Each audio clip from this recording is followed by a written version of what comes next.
Magandang araw mga kabayan. Ito po ang inyong lingkod ulit. Walang iba po, Mr. Fritz De Leon. Ngayong araw na to ay mag-aaral tayo tungkol sa technical side ng ating business.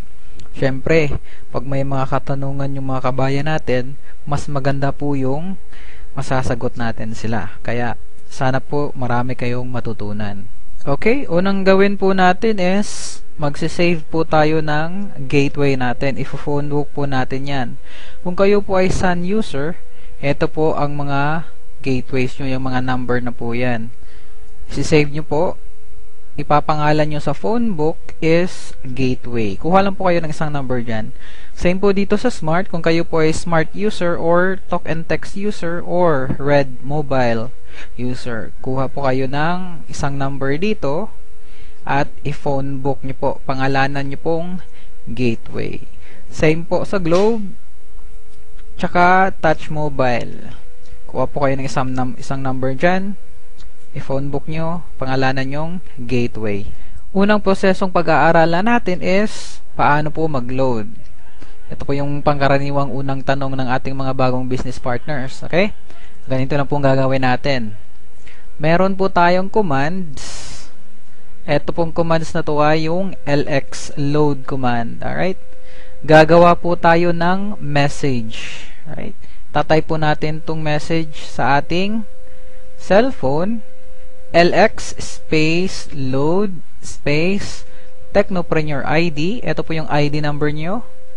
Space password or PIK, personal identification key, space, product code, space, customer's cell phone number. Ito po yung example, LX space load, space, ID number, space, password, space yung product code na ipapaload po, and space, cell phone number ng customer. Alright, dito po makukuha yung product code sa price list po natin. Depende po sa product na bibilhin. Ganito po yung common human error. Nalalagyan po ng space dito. May extra space po dyan. Alright? Pag load nyo po sa customer, hindi po yun siya maloload kasi merong sobrang space. Kaya make sure walang sobrang space in between or dito sa huli na hindi po natin minsan nakikita. Yun lang po pinaka-importante doon. Pag tama po yung commands natin, okay, make sure isasend natin yung command na yan sa gateway po. Alright? Pag send nyo doon sa gateway, pag tama yung commands, automatic maglo-load agad yun, walang delay. Alright, isa po yung technique na gagawin natin para hindi kayo mahirapan mag-load since commands po yung gagawin natin is gumawa po kayo ng template or outbox or draft. Right? Save nyo po tong LX space load space ID number space password or PIK. Hanggang dyan lang po. Okay? Para kung may magpa-load po sa inyo, i-insert nyo na lang po tong command na to, insert template, hanggang dito po sa password para lalagyan nyo na lang ng product code at saka cellphone number ng customer. Hindi nyo po kailangan mag-type ng paisa-isa. Okay, i-explain ko po sa inyo kung how the mobile system works. Right. Ito po yung cellphone natin. Ito po yung telco highway. Ito po yung customer or kayo po kung loloadan nyo yung sarili nyo. Ito po yung telco o dito po tayo kumukuha ng product. Let's say ito po yung Smart, Globe, or Sun. Tapos, dito na po yung gateway natin. Alright? Okay, ganito po yun. Kung may magpapaload po sa atin, again, gumagawa po tayo ng command. LX space load, space ID number, password, product code, and customer's cell phone number. Okay? Yan po yung ID number and password.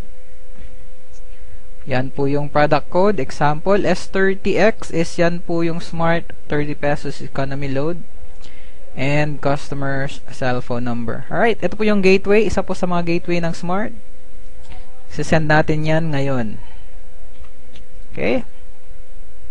Dadaan yan sa gateway natin. Okay? I-confirm nyo po kung tama yung ID number, tama yung password, and sufficient po yung balance nyo, yung load wallet nyo.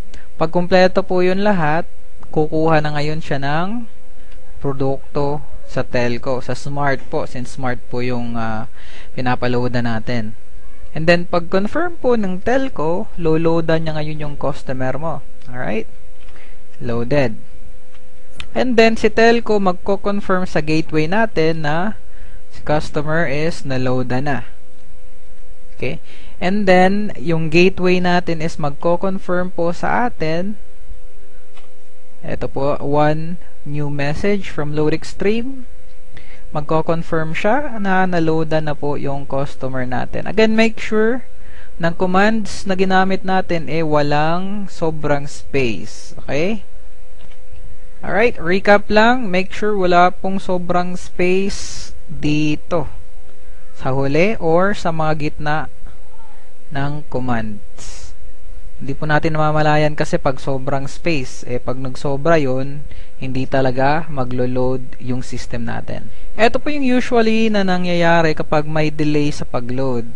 Di ba po, unang-unes, magsasend tayo sa gateway, papunta dito. Pag na-confirm ni gateway na tama yung information, right? Pag send niya ngayon sa telco, pagpalagay po natin yung telco may traffic or may tinatawag nating congestion. Right? Possible po nag-upgrade yung telco office or meron po silang maintenance, kaya po lahat ng text messages nata-traffic. Pag ganun po yung nangyayari, syempre hindi po makapag-load sa customer, hindi po darating muna yung load sa kanya. Kasi po nakapila yung command natin. Alright? Kailangan po nating intindihin na yung system natin ay para pong highway. Alright? Pag hating gabi po tayo pumupunta ng downtown, syempre mas mabilis po kasi walang traffic. Pero pag rush hour po, matagal pong hihintayin natin sa highway kasi po traffic. Same lang po yung sa commands natin, since text po yung command natin, nata-traffic po dito sa telco. Alright?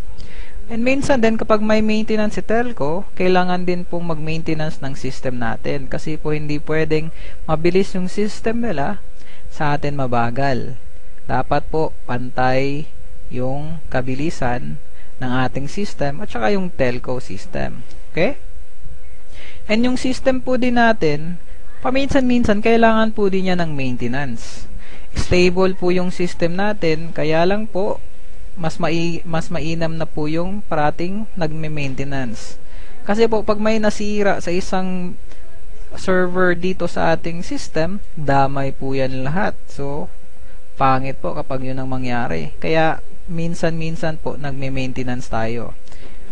Pangalawang proseso po na pag-aaralan natin is paano po tayo mag-replenish ng load wallet natin. Siyempre po ginagamit natin yung load wallet natin, nauubos. Kapag naubos, magpa-replenish.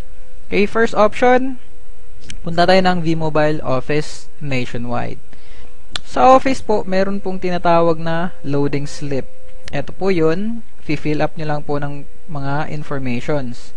Pangalan nyo po, ID number nyo, so wag nang kalimutan yung ID number nyo, cellphone number, amount po na ipapaload nyo, at yung date. Right, sulat nyo lang po yan sa Opel, ibigay nyo po sa cashier, and kami na po bahala. Yun po yung ating first option.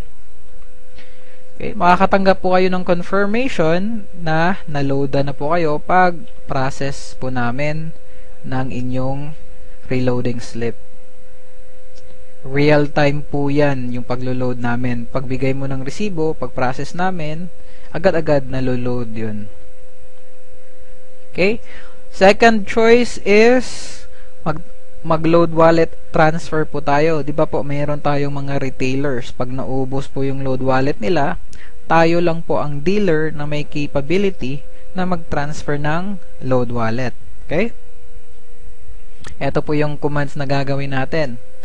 LX space transfer space Technopreneur ID or ID nyo po, space password space LX load space amount to transfer space retailer's ID number, yung papasahan nyo po ng load wallet, and then space retailer's cellphone number. Okay?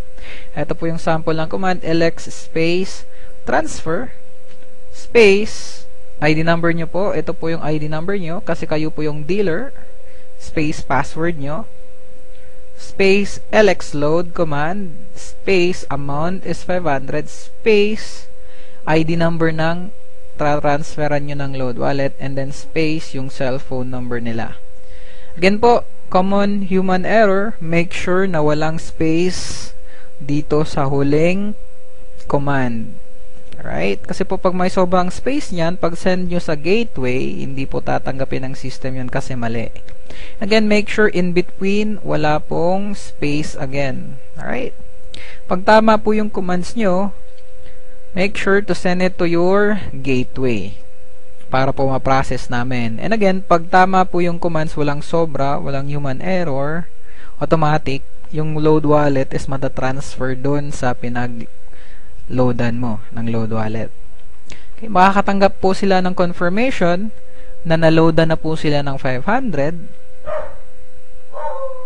And ikaw po, makaka-receive ka din ng confirmation na nabawasan po ng 500 pesos yung load wallet mo.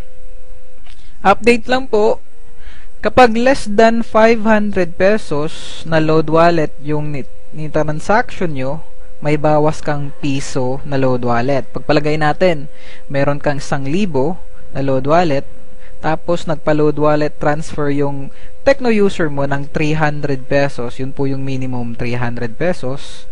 Ang mababawas po sa load wallet nyo is 301 pesos. Kasi po, below 500, merong bawas. Pero, above 500 pesos po, wala na pong bawas yon. Third option, online conversion. Alright, for dealers lang po to. Punta po kayo dito sa link http mylx.biz. Ay, ito po yung website natin, yung website po natin sa marketing. Login lang po kayo using your ID number and password. Again po, for dealers lang po to. Click nyo po yung login. Okay. Ito po yung makikita nyong website. Okay. Click nyo po yung convert earnings. Pag-click nyo dyan, okay, pagpalagay natin, ito na po yung income nyo, 26,000, and meron na po kayong 6,500 na na-withdraw. Right? Meron kayong 20,000 pesos remaining. Okay. Pagpalagay natin, i-convert natin yan ngayong 20,000 para maging load wallet. So, lagay nyo lang yung password nyo dito, and then, lagay nyo yung 20,000, and then click submit. Ganito po yung proseso niyan. Make sure na na-convert nyo po yung earnings nyo before 7 p.m. Friday. Okay? Before 7 p.m. Friday. Para po, pagka Wednesday next week, mako-convert na po tong load wallet nyo. Darating na po yan. Pagpalagay po natin na late kayo sa pag-convert. Pagpalagay natin, alas 9 na ng gabi ng Biyernes. So basically, darating yung load wallet nyo next Wednesday pa po sa makalawang Miyerkules. Alright, just make sure and please remember, always convert your earnings before 7 p.m. Friday para po may load wallet na kayo pagka Wednesday ng hapon. And ito po yung last option natin for fourth option, bank account deposit. Okay, meron po tayong mga bank account ng V-Mobile sa mga accredited banks. Ito pong First Union Bank of the Philippines. Ito po yung account number. Sa BDO po, ito po yung account number. BPI, ito po yung account number. And then Metrobank, ito po yung account number. Pagpalagay po natin, walang malayo po tayo sa V-Mobile office and wala pong mga dealers na pwedeng mag-transfer ng load wallet and wala pa po tayong income sa marketing natin. So, pwede po tayo mag-deposit sa bangko. Okay. Hindi po yung gagawin natin. First option is Union Bank. Okay. Make sure, kapag Union Bank po yung ni-deposit nyo, make sure to get the bills payment slip. Right? Ito po yung mukha ng bills payment slip. Okay, make sure to get this one. Okay, lagay nyo po sa information company or institution na pagdedeposituhan nyo or babayaran nyo is V-Mobile Technologies. name nyo po. And then, account number or reference number is your V-Mobile ID. Okay? Dito po magre-reflect yung ID number nyo. Okay? Fill in the cash details po dito sa baba. And then, ito po yung pinaka-the best sa Union Bank. You do not have to send LX reload notification sa system. Kasi po, naka-reflect na po yung pangalan nyo dito and yung ID number nyo. Once po ma-receive namin tong resibong to sa office, malalaman namin na ikaw po yung nag-deposit ng pera. So, hindi nyo na po kailangan mag-text. Again, make sure it's bills payment slip para po mag-reflect yung information nyo. Okay, load wallet will be credited the same day. Ganito po yan. Sa bangko po, merong 3 hours processing period. Kapag umaga nyo po diniposit yung pera, probably afternoon, meron na po kayong load wallet. Pag around 2 or 3 p.m., expect na magka-load wallet kayo, kinabukasan na po ng umaga. Alright, again, merong 3 hours processing period. Second option is sa BDO po. Ito po yung Banco de Oro. Alright? Make sure to get the cash deposit slip. Okay? Kanina, bills payment. Ito naman, cash deposit slip. Okay? Ganito po yung itsura ng cash deposit slip. Alright? Manonotice nyo po, wala pong pangalan nyo yung cash deposit slip. Hindi po nagre-reflect yung pangalan nyo tsaka yung ID number nyo. Nakalagay lang po dyan is yung account number ng V-Mobile and pangalan ng V-Mobile. Alright? Ito po yung account number ng V-Mobile sa BDO. Okay? Pag nag-deposit po kayo sa BDO, nag-cash deposit slip deposit kayo, wala po yan siyang inter-branch deposit charge. Wala pong charge yan. Okay? Remember that. And again, merong 3 hours processing period. Pag umaga, usually hapon na. Pag hapon, expect the next day. And then, there's no business operation on weekends. Alright? Pagbigay nyo po sa teller nitong cash deposit slip na to, bibigyan po kayo ulit ng resibo after nya po pag-process. Okay? Ito na po yung matatanggap nyong resibo. Okay? Kailangan nyo po mag-send ng LX reload command. Kasi again po, hindi po dyan naka-reflect yung pangalan nyo and ID number nyo. Kaya kailangan nyo mag-text para malaman po namin na tong 500 na to galing po sa inyo. Okay? And ito pong gawin natin. Magte-text po kayo, LX space reload space Techno user or Technopreneur ID / PIK or password / amount deposited. Okay? Ito po yung amount deposited, 500 pesos. / bank. Siyempre, yung bank po is BDO. / bank code. Yung bank code po is eto. Yung 398. Pag hindi po kasi sigurado sa bank code ng pinagdeposituhan yung bangko, tanungin nyo lang po sa teller. / bank branch, pagpalagay natin SM Mall of Asia, pwede din po ilagay dyan, dito po sa Lanang po yan dito sa Davao. / account number, yung account number na pinagdeposituhan nyo po, ito po. Alright, saktong sakto po yan sa BDO account number ng V-Mobile. / date and / time. Alright? Ito po yung date and time. Make sure na tama po yung information. Date and time. Okay? Kasi po, marireceive namin tong resibong to sa office. Right? Pag na-receive namin yung text confirmation mo, malalaman po namin na galing yan sa'yo kasi nag-match. And again, dito sa text na to, nag-reflect yung ID number mo. Ito po yung ID number mo. So, malalaman namin galing yun sa'yo.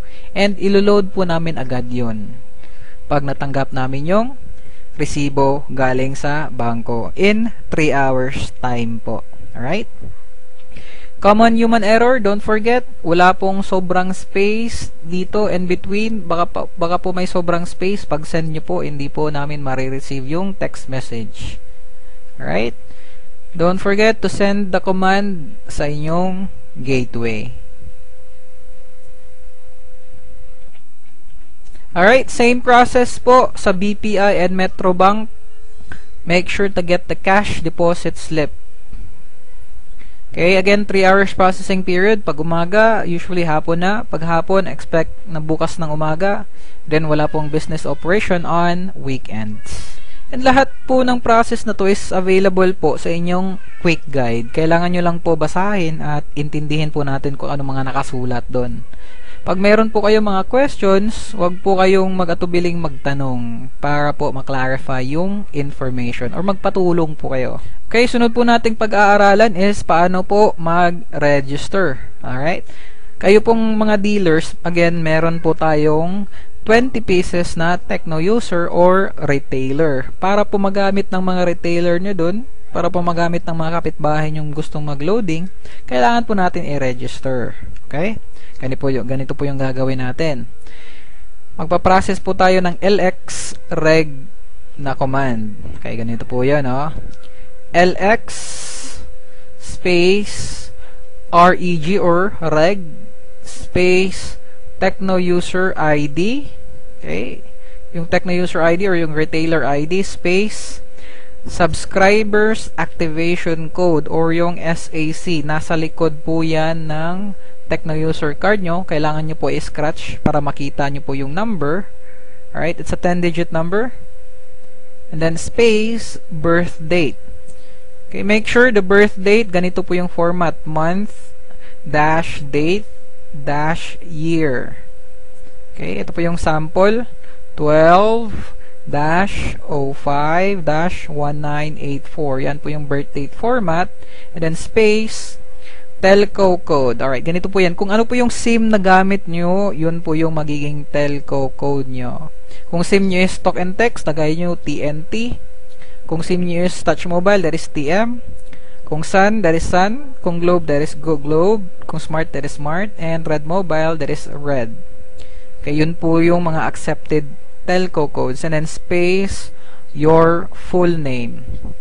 Okay, review lang po natin tong message na to. Again, LX space reg ID number space subscribers activation code, 10-digit number na nasa likod na kailangan i-scratch, space birth date, space telco code smart, space full name. And then make sure walang human error. Make sure na walang sobrang space. Alright? Pag okay yung command, send nyo po sa gateway nyo. Okay? Pag tama po ulit yung commands, agad-agad magre-reply yung system natin. Ito po yung i-reply ng ating LoadExtreme system. You have successfully registered your account. Your load balance is 0. Of course, kaka-register pa lang, 0 balance talaga yan. And bibigyan po kayo ng default password or your personal identification key. 6-digit password, okay? You have successfully registered your account. Load balance is 0. Your PIK is 12345 and pwede nyo po yung i-change anytime nyo po gustuhin. And then, sa likod po ng Tecno user card, meron pong step 2 doon to change your address. Hindi nyo po kailangan sundin yon. Optional lang po yung change address. Again, hindi na po kailangan mag-change address na command. Alright? And again po, all information is available in your quick guide. Basahin lang po natin yan and intindihin natin. Matutulungan po tayo ng quick guide na yan. Kaya ito po yung LoadExtreme system behavior. Meron tayong tinatawag na 3 error trapping rule or 3 wrong PIK entry. Pag nagkamali po kayo ng lagay ng password nyo or gamit ng password nyo 3 times, automatic po malalock yung account nyo. Kailangan nyo po tumawag or mag-request sa ating system online para po ma-unlock yung ating account. Alright? Okay, telco warning notification and 30 minutes stale request feature. Ganito po yan. Okay, telco warning notification pag hindi po talaga na-loadan or hindi po talaga na-loadan yung customer natin because of telco congestion or baka mayroong maintenance yung telco. Kahit magre-reply po sa inyo yung system na hindi po talaga na-loadan. And that system will reply to you in 30 minutes. Okay?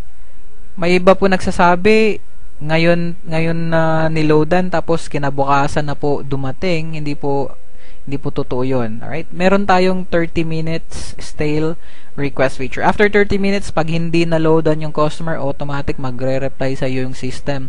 Due to telco congestion or due to system unavailability, hindi po ma-loadan. After 30 minutes, you will receive a confirmation. Alright? Sasabihin na hindi talaga na-loadan and your load balance will be restored. Okay? Yung magkano man load balance yung kanina. Right, may tinatawag tayong 5 minutes trapping rule. Okay, ganito po yun. Di pa po maglo-load po kayo sa customer.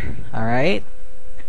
Kahit ilang beses nyo po isend etong command na to, same commands, same product code, and same cellphone number, within 5 minutes, kahit 100 times nyo po isend yan, that will be counted as one transaction only. Alright? Ulitin ko po, within 5 minutes, kahit 10 beses po kayo nag-send sa gateway, alright, isang transaction lang po yan. Isang beses lang po maloloadan. Okay? Ginawa pong feature na to kasi po minsan yung telco, kahit isang beses ka lang mag-send, ang nare-receive nila 2 or 3 message. So, pag wala tong feature na to, automatic 3 beses na yun maglo-load within 5 minutes. Diba? Alright, so andito yung feature na to for our security na din. Again, kahit ilang beses ka mag-send, basta within 5 minutes, with the same code, the same number, and the same commands, that will be counted as one transaction. Pag lumagpas na po ng 5 minutes, syempre, second transaction na yun. Alright? Okay, meron tayong text care command. Member may send the following text command format. Alright? Okay, ganito po yun. Ito po yung mga text care hotline po natin for the smart number, for the globe number, and for the sun number. Okay? Pagpalagay po natin, nakalimutan nyo po yung password nyo. Okay? Pagpalagay na natin, nakalimutan nyo yung password mo. What is my password? Okay, ganito po yung gagawin natin. Okay, create kayo ng message. Lagay nyo po yung ID number nyo dito. Okay, and then, tanong nyo po, what is my password? And then, send nyo po dito sa respective hotline number nyo or text care numbers. Ganito po yung mangyayari.